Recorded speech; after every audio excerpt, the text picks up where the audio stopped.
All right, so get ready to dive into some seriously mysterious territory today. Oh, yeah, we're talking about a figure so shrouded in enigma, you'll be reaching for your history books and maybe like a decoder ring or two. And we love a good mystery. Who doesn't? Yeah. Especially when it involves ancient texts, possible divine intervention, and maybe even a few plot twists that could rewrite history as we know it. No kidding. Buckle up, folks, because today's deep dive is all about Machiventa Melchizedek, a name straight out of, I don't know, some kind of celestial epic. It does have a certain ring to it, doesn't it? You shared some mind-blowing excerpts from the Urantia book on this, paper 93 to be precise, and I have to say I'm hooked.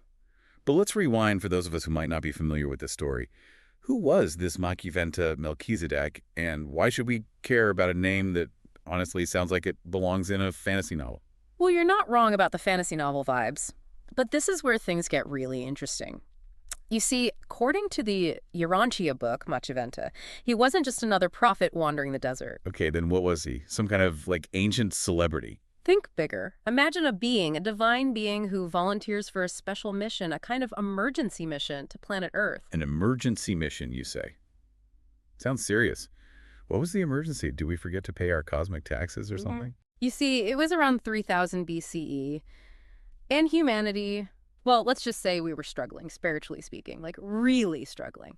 The idea of one God, it's fading. People are worshiping everything under the sun, literally. Trees, animals, their reflections in puddles, you name it. Sacrifices, big time. But faith, a personal connection with the divine, not so much. Okay, I'm picturing something like a spiritual free-for-all.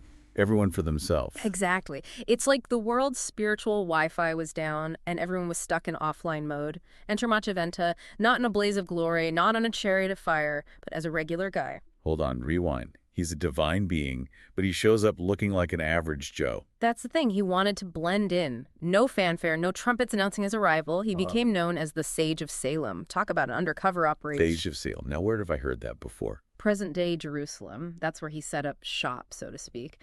But think about it. A divine being living among humans. Talk about walking the walk. Do we know how long he was, undercover? According to the Urantia book, he lived for 94 years. 94 years. That makes my attempts at blending in at a karaoke bar look like child's play. I can imagine. So, okay, he's undercover. He's trying to, I guess, set humanity straight, right? Tell him about the one God, the importance of faith over sacrifices. That must have been a tough sell back then. Oh, absolutely. It wasn't just about adding another deity to the mix. It was a complete paradigm shift, a spiritual revolution. Melchizedek was challenging the very foundation of their belief system. It's like he walked into a room full of people convinced the earth was flat, and he's like, guys, I hate to break it to you, but... Exactly. And to make things even more interesting, he starts this whole Salem religion thing. Salem religion. Okay, I've heard of, witch trials, but not a Salem religion. What was that all about? It was a belief system with a single God at its center. But it wasn't just some abstract philosophy either. He laid down 7 commandments for living, practical guidelines that, interestingly enough, echoed some of the values from those Garden of Eden stories. Okay, so he was tapping into something familiar, something that resonated with people, even if this one God idea was totally new. Exactly. For example, 2 of those commandments emphasize the importance of knowing and worshiping God and honoring your parents. Sound advice. Timeless even. Yeah. But still a tough sell, I imagine. Oh, definitely. Especially when you've got folks like Abraham on the scene. Ah, yes. Abraham. Talk about a student who took his teacher's message and, ran with it. But wasn't he initially all about conquering lands and building empires? That's putting it mildly. Ambition was practically his middle name. But that's where Melchizedek's influence gets really fascinating. Okay, I'm intrigued. What happened? Do they have, a spiritual intervention? In a way, yes. Melchizedek, he saw something different in Abraham. He saw the potential for spiritual leadership, for guiding people towards a different kind of kingdom, not one built on conquest, but on faith. A kingdom of the soul instead of a kingdom of, swords and sandals. Exactly. Their covenant, this agreement they made, it wasn't just about land or power. It was about an idea. The idea of one God, a concept that honestly would eventually shape the course of Western civilization. And to think, it all started with this undercover divine being and a very ambitious guy named Abraham. Wow. Right. So we have Melchizedek, this divine being undercover, planting the seed for a major spiritual shift. But Did everyone get the memo? Did they all just suddenly embrace this one God idea? You'd think, right?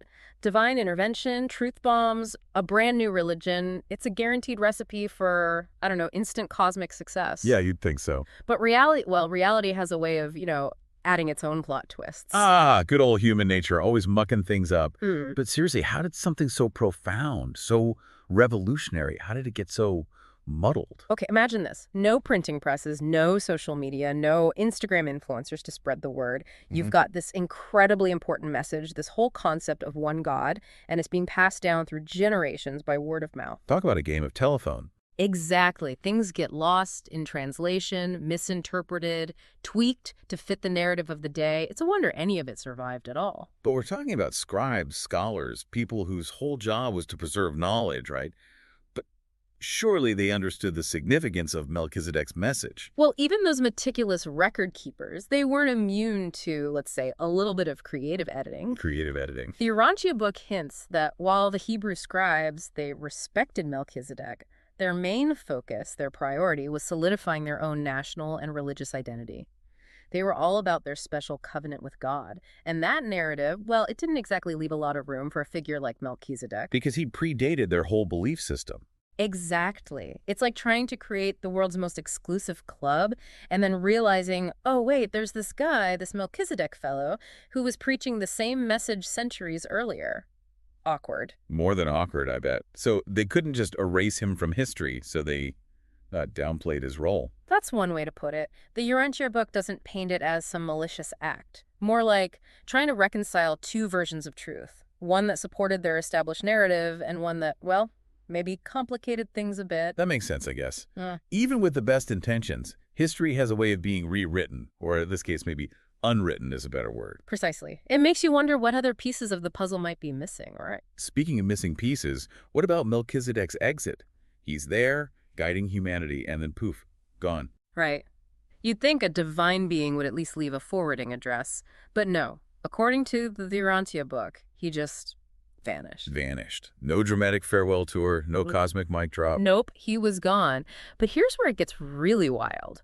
The Urantia book suggests that while Melchizedek's physical presence was gone, his influence, it didn't exactly disappear. Okay, now you've got my attention. Are we talking secret societies? Yeah. Hidden messages in ancient scrolls? Think bigger. Way bigger. Bigger than secret societies and hidden messages. Okay, now you have to spill it.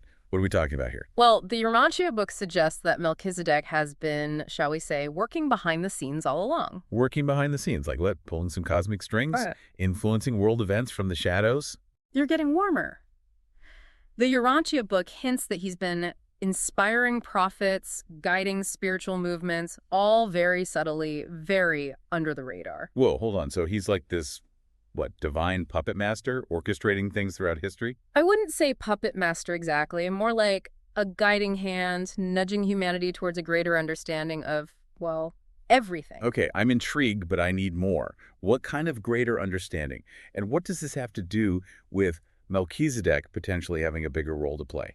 Remember that whole fallen planetary prince thing we talked about? Caligaste. Vaguely. Wasn't he supposed to be like Earth's spiritual guardian or something? And then he went rogue. You got it. Caligastia was basically our planet's designated spiritual CEO, responsible for guiding humanity's evolution. But he got caught up in, shall we say, a bit of a cosmic rebellion.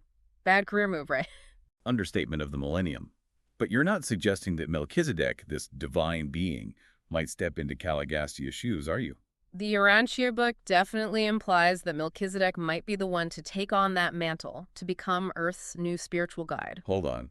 Talk about a promotion. But wait, wouldn't that be, I don't know, a step down for Melchizedek? He's this divine being, and he's going to fill the role of a fallen angel. That's what makes it so fascinating. It suggests that maybe, just maybe, there's a path to redemption, even on a cosmic level. Okay, now my head is spinning. So we've got this ancient sage, Melchizedek, who might have been secretly influencing humanity for centuries, and now he's being lined up to potentially lead us into a new spiritual era. That's the beauty of the Urantia book, isn't it? It takes these figures from ancient texts and reframes them, showing us that history, spirituality, our own potential, it's all far more interconnected than we might realize. It's mind-blowing. And it makes you wonder, if someone like Melchizedek walked among us today, would we even recognize him? Would we be open to his message? Or would we just, scroll past him on our phones? That's a sobering thought. Out of all of the deep dives we've done, this one takes the cake for sheer what-if potential. Big thanks to you, our listeners, for joining us on this incredible journey through the Urantia book. Until next time, keep those minds open and those questions coming.